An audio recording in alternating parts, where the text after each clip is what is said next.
입니다.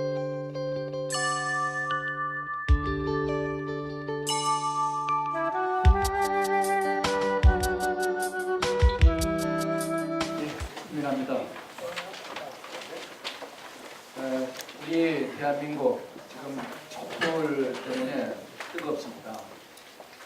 국가 구조 조정을 어떻게 해야 될 것이냐, 위대하고 자랑스러운 대한민국을 향해서 지금부터 같이 출발하도록 하겠습니다. 미리 말씀드릴 것은 오늘 발표되는 자료는 제가 만든 것이 아니고 조금 전에 소개한 우리 주광진 연구원이 만드신 거고 저는 봐봤습니다.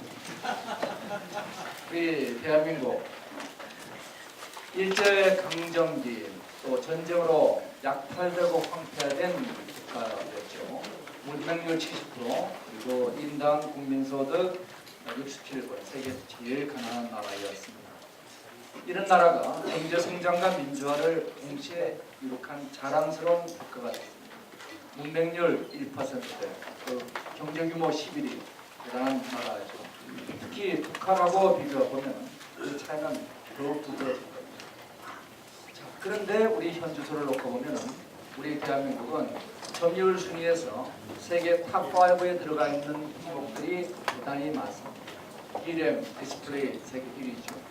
또한 수출 순위를 놓고 보면 굉장히 흥미로운 사실이 나오죠.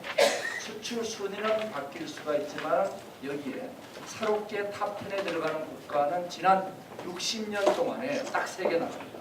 일본, 중국, 한국에 지나지 않고 대한민국 정말 대단한 나라. 그리고 5대 제조업 국가, 6대 수출 제국, 6대 외환 보유. 저희들은 아무리 자랑스럽게 생각해도 지나치지 않을 것이라고 생각하고 있습니다. 그런데 이러한 대한민국에 빨간불이 켜져 있죠. 우리가 정부 주도의 대기업이 주도한 수출 경제의 결과가 어떻게 됐느냐?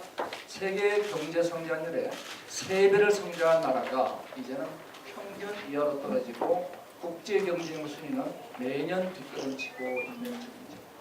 자, 이러한 문제에 우리 결과가 어떻게 됐느냐? 대한민국이 흔들리고 있습니다. 어떻게 흔들리고 있느냐?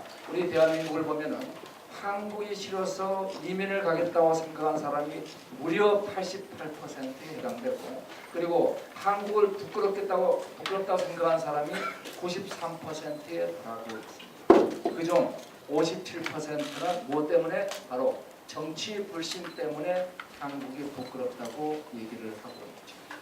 저는 사실 헬조선이나 북주선 전혀 좋아하는 말이 아닙니다. 대한민국에 이런 말이 나오는 것 자체가 저는 잘못됐다고 생각을 하고 있습니다. 그렇지만 이 현상을 부정할 수는 없는 것 같아요. 일단 이 현상을 인정하고 우리가 어떻게 이것을 개선할 것인가. 이 문제의 출발은 대한민국의 성공 전략에 있었던 것 같아요. 우리는 전 세계 제일 못 사는 국가가 돈 벌어보자고 확실한 목표, 미국과 일본을 열심히 추격해서 대기업 중심으로 성실한 정답 교육으로 인재를 키워서 국가가 지원하는 추격 경제 전략을 세계 최초로 성공시켰습니다. 바로 그게 한강의 목적이죠. 그런데 이 추격 전략의 한계에 부딪힌 대한민국이 이제 가야 될 길은 돈에서 꿈으로 확실한 목표에서 남들이 가지 않은 불확실한 목표로 가야 되고, 따라서 우리는 실패를 지원하는 창조적 인재를 키우고 민간의 자유와 경쟁으로 가야 합니다. 이러한 탈추격 전략은 우리가 추격 전략도 세계 최초로 달성했지만은 탈추격도 이러한 추격 전략에 성공한 나라가 탈추격에 성공한 국가가 도시국가 말고는 전 세계에 아직 없습니다. 우리가 한다면 세계 최초가 될 겁니다. 우린 세계 최초의 추격 전략의 성공 신화를 이룩했고 이제는 탈추격의 성공 신화를 이룩해야 될 때죠. 자, 그렇다면 우리 국가 위기의 원인을 한번 보도록 하겠습니다. 현재 우리가 부딪히고 있는 문제는 크게 4가지입니다. 정리해 보면은 첫 번째는 경제는 저성장, 군대는 양극화, 그리고 사회는 고착화, 정치는 비전이 없습니다. 이 4가지 저성장, 양극화, 고착화, 무비전, 이 4가지 문제를 우리가 극복하는 게 지금 바로 대한민국의 현안 문제입니다. 저성장, 두말할 것도 없이 우리는 2자릿수 성장하던 국가가 전 세계 평균 수준을 우리 하회하고 있죠.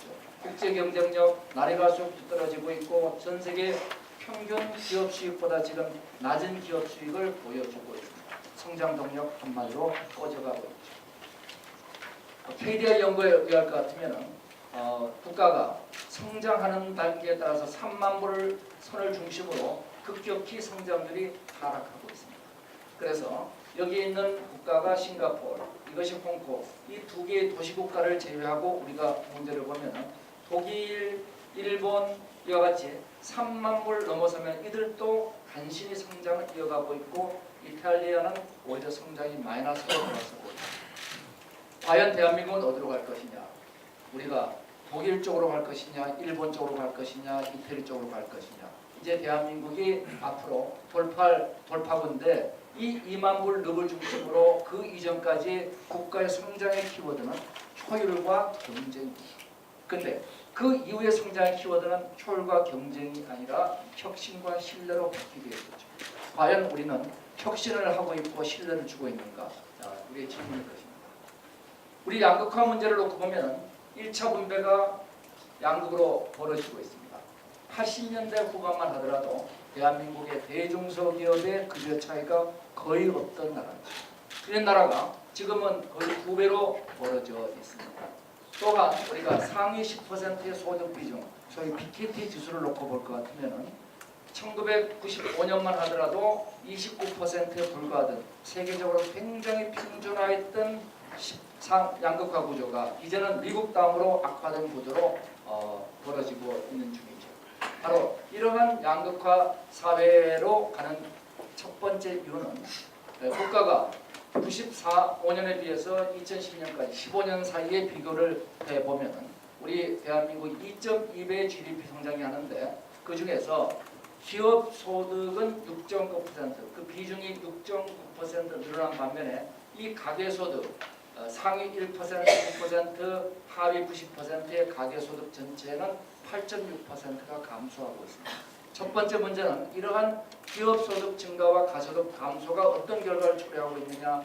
대기업 유보는 750조로 증가하는데 가계부채는 1300조로 급증하고 있습니다. 이 중에서 부동산 부채 50%를 제외한 추조를 놓고 보면 대기업 유보 증가와 가계부채 증가는 거의 금액이 일치해 들어가고 있죠. 좀 더 자세히 보면 자영업자 대출은 가계부채가 거의 같다고 보면 사실은 대한민국의 부채 상환 비율은 대단히 위험한 수준에 달하고 있는데 사내 유보금 증가를 놓고 보면 우리가 투자가 증가될까 생각해서 내려졌던 27%에서 18%로 내렸던 법인세 인하가 투자로 연결되지 않았던 것이 그대로 집중되고 있습니다. 이 부의 집중이 일어나고 이러한 부의 집중 결과가 가계소득 감소로 이어졌는데 가계소득을 다시 보게 되면 상위 1% 소득이 15년 사이에 13%로 증가하고 차상위 22%가 35%로 증가합니다. 즉 상위 1%는 95%, 차상위 9%는 65% 증가하죠. 여기가 재벌, 변호사, 의사, 대주주, 공무원, 정규직, 공기업 380만에 속하고 그런데 하위 90% 자영업과 중소기업을 합친 2,500만의 하위 90%의 절대 소득이 감소했습니다. 자, 이러한 구조를 놓고 보면 요 상위 10%와 하위 90%의 차이는 조직화와 비조직화의 차이라는 것이 명백히 드러나고 있죠. 자, 그러면 또 우리 중산층은 어떠냐? 중산층은 계속 무너져 내리고 있습니다. 중산층 소득이 줄어들고 있고 중산층 허물어지는 가장 큰 이유는 조기 퇴직 후 자영업을 하다가 3년 만에 절반이 망해서 하락하는 것, 또 투기금융 이런 문제들에 해당되고 있습니다. 자, 이렇게 소득이 벌어지고 있다면 국가가 나서가지고 이 시장 소득의 양극화를 가처분 소득 2차 분배에서 교정을 해줘야 되는데 이러한 교정 비율이 주요 국가들은 상당히 높게 교정을 하고 있죠. 대부분 국가들이. 근데 대한민국은 전 세계에서 교정 비율이 가장 적은 국가입니다. 그래서 2차 분배 조정이 가장 위협하고 아시아에서 가장 소득이 불평등하다는 게 IMF 보고서로 나와 있습니다. 이러한 양극화 저성장이 동시에 진행된 가장 큰 이유는 몇 가지가 있지만 제일 큰 문제는 생산성과 신불 차별이라는 이 두 가지의 분배 기준에서 98년만 하더라도 주요 분배 원칙은 생산성 비례 분배였습니다. 그런데 지금은 생산성에 관계없이 신분 차별에 의한 분배가 늘어나고 있죠. 이래서 상위 10%는 노동시장이 경직되어 있고 하위 90% 너무나 유연하는 양극화된 노동시장의 구조를 가지고 있습니다. 동일노동의 차별임금이라는 것이 이것이 대한민국을 지금 저성장 양극화로 내몰고 있는 이유 중에 하나입니다. 자, 이런 양극화 문제가 다시 고착화되고 있습니다.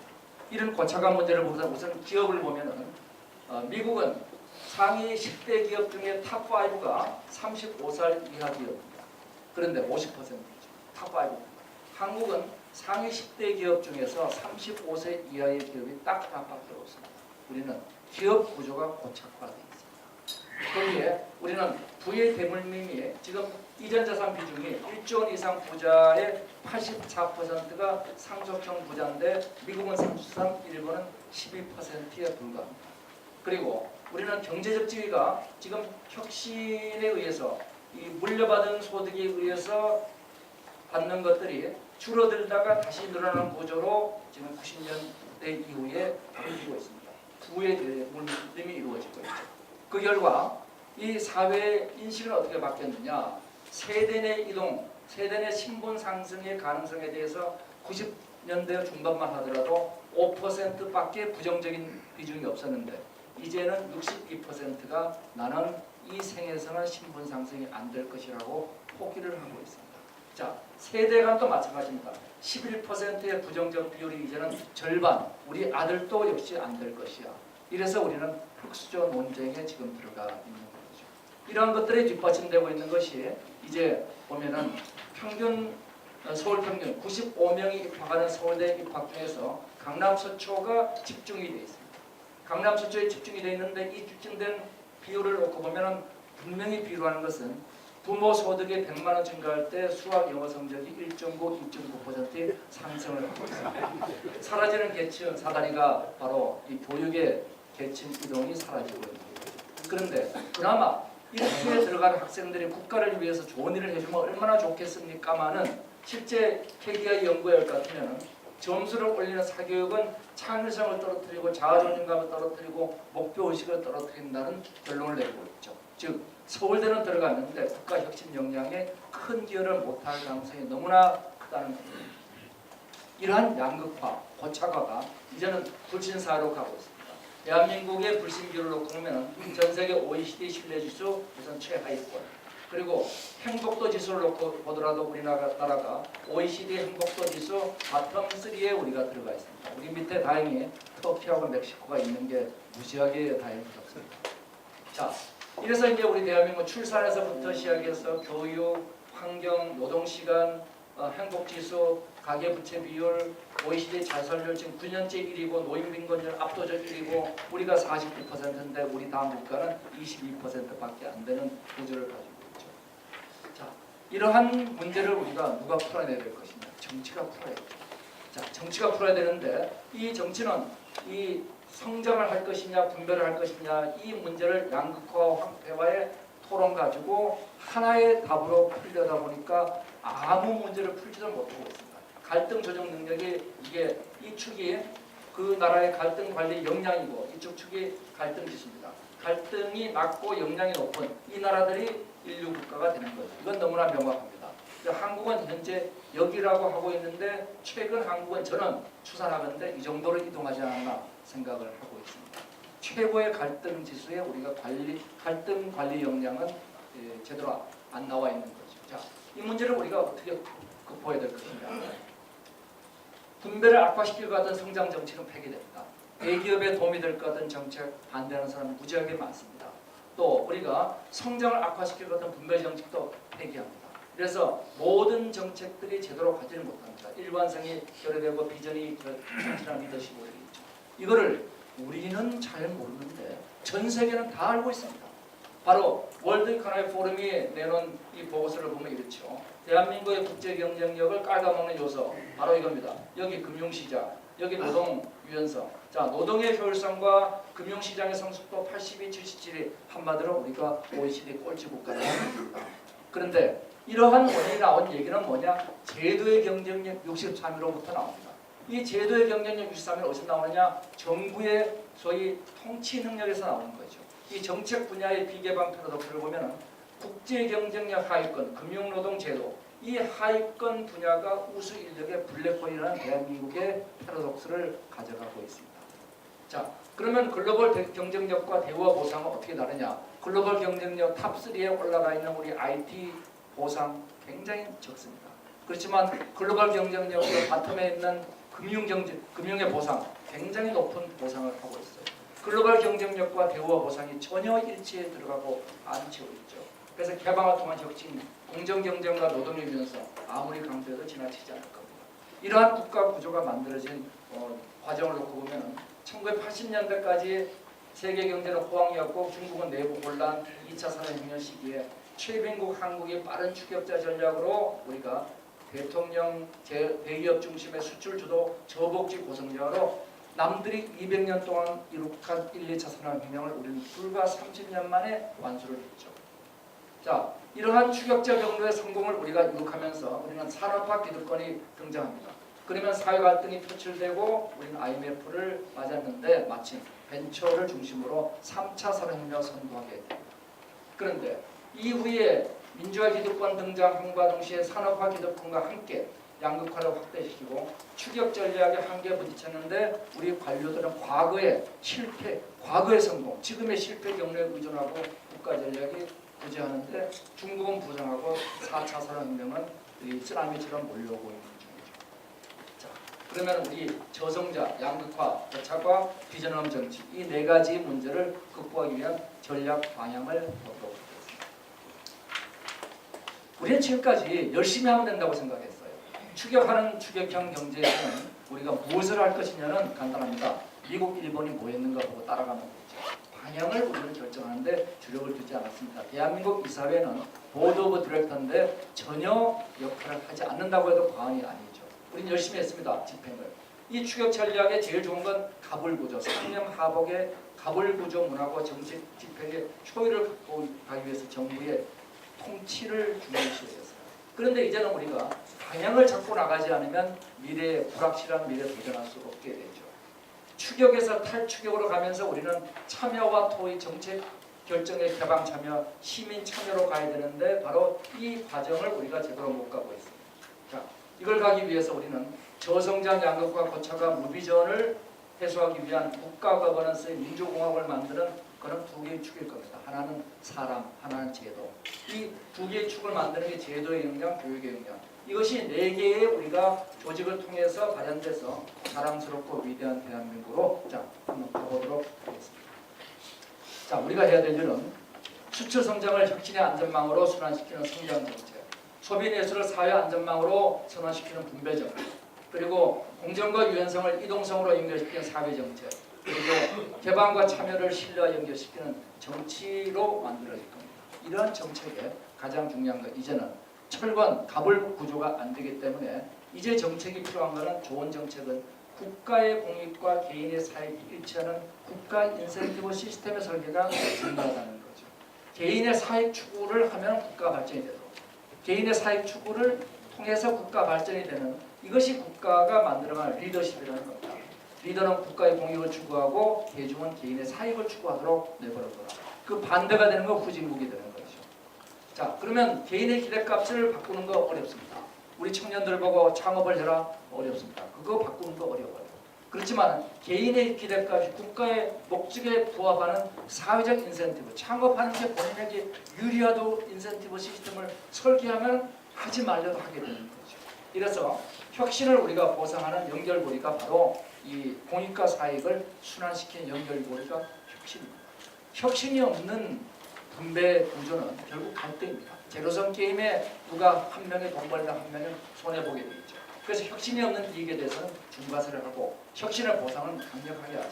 자, 예를 들어서 왜 우리 청년들이 55만이 졸업하는데 30만이 구급공무원 시험 보러 가고 청년들의 대학교 졸업생들의 창업률은 0.1%, 미국이 10%인데 우리가 0.1%, 미국의 100분의 1밖에 안 되는 이유가 뭐냐?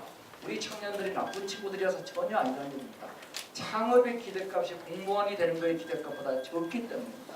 창업의 페널티가 너무나 크죠. 그리고 과다한 공무원의 평생 보장이 들어가 있습니다. 이 두 가지가 합쳐져가지고 실제 연금을 소득 포함하면 지금 또 대기업보다 높다고 나오고 있습니다. 노동 유연성 상실도 마찬가지입니다. 내가 내 역량을 강화하는 것보다 노동 조직화를 강화하는 게 더 유리합니다. 아까 신분보다 역량이 신분의 역량보다 중요하다고 그랬지만 이러한 항산성 비례 원칙을 우리가 만들어야 되는데 이러한 문제가 제대로 관철되지 않고 있는 거죠. 우리가 노동의 유연성과 그리고 거기에 비례하는 생산성 비례 임금 사회 안전망 이걸 같이 풀어줘야 됩니다. 그래서 기업은 산업의 진입장벽, 노동은 신분장벽으로 고착화 되어 가고 있습니다. 이 선순환 혁신 모델을 그래서 제가 만들어 봤습니다. 이 생산과 1차 분배가 혁신으로 순환하고 2차 분배와 수요가 분배로 순환하는 이 구조가 연결되는 것이 이 바람직한 우리의 구조죠. 1차 분배를 이끌어가는 방법은 혁신, 그리고 2차 분배는 분배, 여기는 순환입니다. 혁신 영역에는 혁신 성장 전략으로 4개를 제시하고 있습니다. 뒤에 설명드리겠습니다. 그리고 분배 전략으로 4개를 제시하고 순환 전략으로 4개를 제시를 하고 있습니다. 우선 그 중에서 성장 전략을 살펴보도록 하죠. 성장 전략은 첫 번째가 혁신의 안전망, 혁신 비례 보상, 생산 비립성 비례 임금, 불균형 성장을 유도하랍니다. 이 1차 분배에서 균형 성장을 하려고 하면 국가는 발전하지 못한다는 거죠. 우리 핵심 역량 저하, 수출 비중을 놓고 보면은 지금 신성장 동력이 없습니다. 우리 조선, 해운 다 주력 산업 무너지고 있는데 이 신규 산업, 펜텍 드론, 핀텍 드론 이런 것들은 전부 다가 중국에 뒤지고 있는 거죠. 국가 혁신을 위해서 우리가 해야 될 일은 혁신이냐 효율이냐 이 두 가지가 곱해져야 됩니다. 그래서 그래야지 성장과 고용이 나타나죠. 바로 이것 때문에 우리는 한강의 기적을 이룩한 대기업의 효율과 이 2차 한강의 기적을 만든 벤처의 혁신이 신규 산업과 주력 산업의 순환으로서 국가가 발전하는 겁니다. 이 두 가지가 항상 곱해져야지 하나만 있어는 안 되는 것이죠. 이것을 만드는 것이 정부의 공정사회고 여기에 우리 사회가 교육으로 인력을 공급해주는 것이 국가혁신 4대 전략입니다. 혁신은 성장의 원동력이고 분배의 원천이고 고착화를 타파하는데 혁신의 특징이 이렇습니다. 첫 번째, 연결이 왕성해야 됩니다. 두 번째가 혁신은 속성이 불확실합니다. 될지 안 될지 몰라요. 세 번째는 거기에 강력한 리더십이 필요합니다. 즉 혁신은 장벽을 돌파해야 되고 불확실성을 제도적으로 막아줘야 되고 리더십을 보상하는 게 있어요. 장벽 철폐, 혁신의 안전망, 기업가 정신 이 세 가지가 뒷받침되면 혁신이 크게 되죠. 중국과 한국을 비교해봤습니다. 중국은 네거티브 규제로 진입장벽이 났습니다. 그리고 제도전이 가능합니다. 마유는 8번 차과됐죠. 거대 시장이 시장을 보상하고 있습니다. 한국은 그렇지 않는 구조가 되어 있습니다. 한국의 혁신이 왜 중국에 뒤지고 있는가 하는 명백한 사례가 있습니다. 이것을 그림으로 그려봤습니다. 자, 첫 번째 장벽입니다. 장벽은 진입장벽, 부처장벽, 규제장벽인데 혁신은 연결이니까 이 연결을 확산하기 위해서는 이 장벽들을 걷어내야 되겠죠. 자, 장벽을 걷었습니다. 장벽을 걷으면은 이 연결되지 않았던 수많은 연결이 이루어지게 됩니다. 이것이 국가의 창조적 혁신을 발현시키게 되죠. 진입장벽, 부처장벽, 규제장벽 세 가지 장벽을 타파하면 융합촉진, 규제 혁파가 이루어집니다. 두 번째는 이러한 혁신은 기본적으로 불완전하죠. 그래서 이러한 혁신에 대한 보상을 강화하더라도 실패하는 수많은 혁신들이 있습니다. 실패하는 혁신들을 우리가 안전망을 받쳐가지고 다시 살려주되 이 일부 여기서 모랄 해저드가 있는 실패에 대해서는 가중징벌을 하도록 합니다. 지금은 이러한 모랄 해저드 가중징벌이 아니라 사전의 실패를 막기 위해서 사전 규제를 하고 사후에 가중징벌을 하지 않는 구조로 가 있습니다. 그래서 세 번째는 이러한 혁신은 리더십이 있어야 되죠. 그래서 기업가 인식, 기업가 정신, 의무교육, 벤처 창업을 활성화시키면 어떻게 되느냐? 왕성한 연결을 만들어냅니다. 이들이 뛰어다니면서 혁신을 만들고 새로운 대한민국의 성장 동력을 만들죠. 우리가 기술 개발에서도 대한민국이 세계 GDP 대비 1위의 기술 투자를 하는데 성과는 OECD 최저 수준입니다. 왜? 우리는 연구에서 양적 연구를 하고 추격형 연구를 하고 실패하지 않은 연구를 했습니다. 연구개발 성공률 95% 이것은 쌀로 밥하는 연구를 했다는 반증이 있죠. 거기다가 기업가 정신을 바탕으로 시장이 이끌어지지 않고 기술 구조는 파편화된 지배 구조를 갖고 있습니다. 우리가 창업을 통한 혁신 전략도 이 창업에서 일부는 성공하고 일부는 실패하고 일부는 세계로 나가고 일부는 도덕적 해이가 있습니다. 창업 전략은 우리 대한민국이 세계에서 가장 많은 창업 전략을 갖고 있는데 불행히도 직접 지원이 되고 있죠. 여기서 직접 지원을 줄이고 창업 플랫폼을 강화하고 이 제일 중요한 것은 박세리가 아니라 박세리 퀴즈가 계속 나와야지 우리가 LPG를 제패하기 때문에 성공한 기업가들이 후배를 계속 창업해내는 연속기업가 정책이 중요하고 이번에 호창성 사태 때문에 연속기업가 정책이 결정적 타격을 받았죠. 그리고 글로벌 기업가와 제도전 정책 이것이 가장 중요한 정책입니다.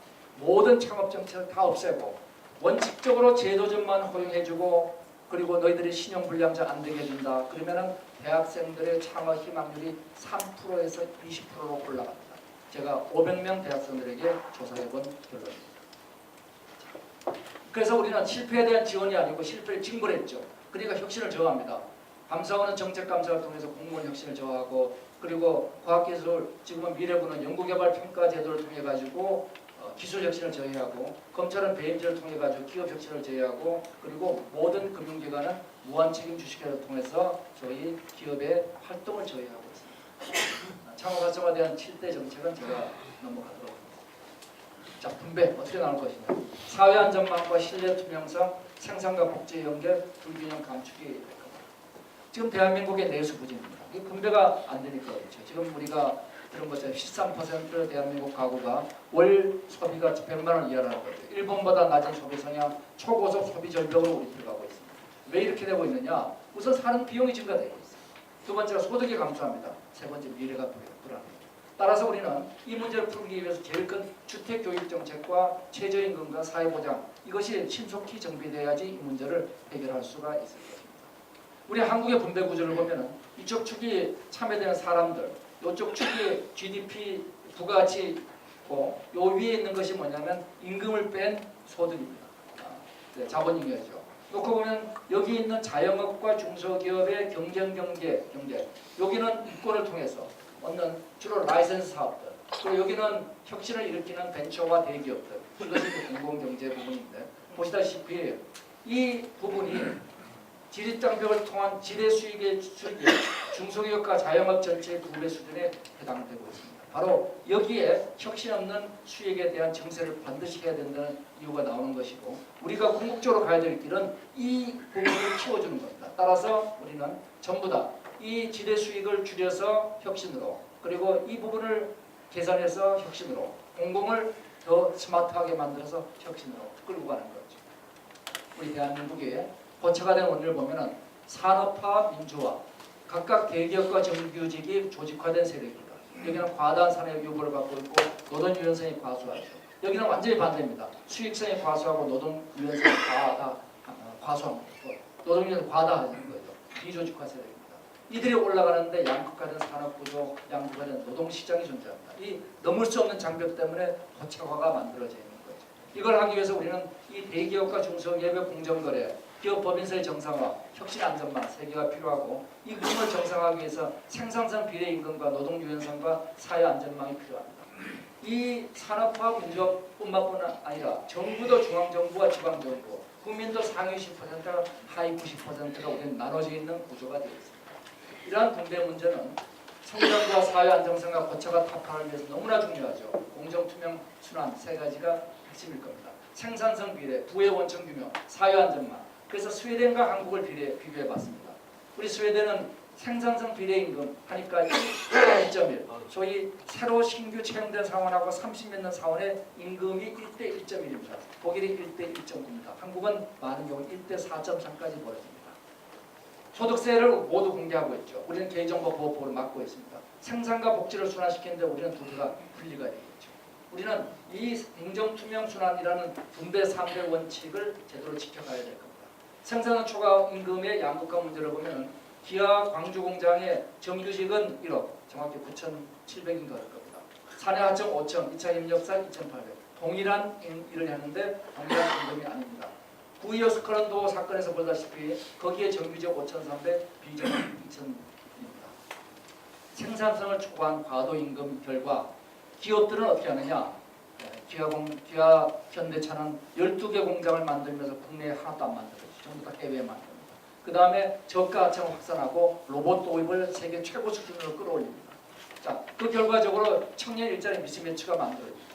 그리고 중소기업의 저가 가치를 확산시킨 결과 중소기업으로 청년들이 안 갑니다. 이래서 일자리 부족과 일손 부족이 공존하는 패러독스가 생기게 되어 있습니다. 결국 모든 문제는 사회적 보상 시스템의 문제입니다. 이 사회적 보상 시스템을 만드는 것은 바로 정치의 문제죠. 이 일자리 문제의 원천은 생산성에 비례하지 않는 분배와 부동산 증권 등의 비혁신 수익이 과다한 구조 그리고 생산성 비례 임금 원칙이 적용 안 되니까 이것을 우리가 잘해준다고 정년을 연장해주면 어떻게 되느냐. 정년까지 근무하는 게 불과 7.6%. 자, 공정. 이러한 공정을 위해서 우리는 어떻게 해야 되느냐. 10% 조직과 세력을 다 개방하면 됩니다. 근데 개방 불가능해요. 안 됩니다. 이거. 그러면 90%의 비조직화 세력을 조직화한다. 이 오프라인 조직화 불가능합니다. 근데 뭐가 되느냐. 디지털 거버넌스로 온라인 촛불로 가능해지죠. 대한민국이 세계 3위권의 IT로 100위권의 정치를 구원할 수 있다는 거죠. 자, 그러면 투명성은 말할 것도 없죠. 그리고 조세제도 투명성 다 마찬가지입니다. 저출산 고령화 대책도 우리가 현재 주로 연금 정년 연장 이쪽에 양적인 문제만 고려하고 있는데 여기 빅 플랫폼 시니어 청학과 이런 문제도 우리가 동시에 풀어나가야 됩니다. 자, 순환 문제입니다. 이 순환 문제는 생산적 분배를 우리가 이룩해야 되는데 이런 분배 재원은 기본적으로 이렇게 되죠. 순환을 위해서는 조세 정책이 투명하게 가야 되고 기부 정책이 추가적인 명예를 줘야 되고 투자가 기업 분배율이 높아졌는데 요거금은 동시에 높아졌죠. 즉 투자가 안 된 겁니다. 투자가 되게끔 규제를 제거해 주라. 그 다음에 소비 정책으로서는 정당한 소비를 장려해라. 이러한 구조에서 대한민국은 미래 어떤 구조를 가져갈 수 있는가? 우리 한국은 남유럽, 동아시아 이건 아닐 겁니다. 북유럽이냐, 대륙형이냐, 영미형이냐. 여기서 우리가 각각을 보면 국민 부담률 45%, 40%, 20% 후반입니다. 한국 25%, OECD 평균 34%입니다. 우리의 국민 부담률 가지고 감당할 수 있는 범위는 어디까지일까? 이 우리가 할 수 있는 범위는 아무리 잘하더라도 조세에서 3%, 지출에서 3%, 총 6% 이상을 우리가 조정하기가 어려울 겁니다. 1% 증세 해보면 무지하게 어렵습니다. 그래서 우리 대한민국과 스위스와 독일과 스웨덴 이걸 비교해보면 우리가 독일 스웨덴으로 가고 싶지만 여기는 갈 수 없는 가기에 너무나 먼 당신이 있습니다. 이만한 우리가 조세 구조를 감당할 수 있는 여러 개 국가에 없습니다. 그럼 우리가 어디로 가야 되느냐? 가장 가까운 스위스 모델이 우리가 갈 수 있는 모델이죠. 자, 여기서 보면은 우리가 이 조세 구조 비슷하고 그 다음에 정부 소비 구조가 우리가 정부 지출 구조가 스위스가 훨씬 효율적입니다. 그 이유는 뭐냐? 바로 직접 민주제가 스위스의 효율적인 문제를 대변하고 있죠. 주요 국가 세금 비교가 됩니다. 자, 그래서 이 정리를 보면 국가 거버넌스를 우리가 만들려면 어떻게 될 것이냐?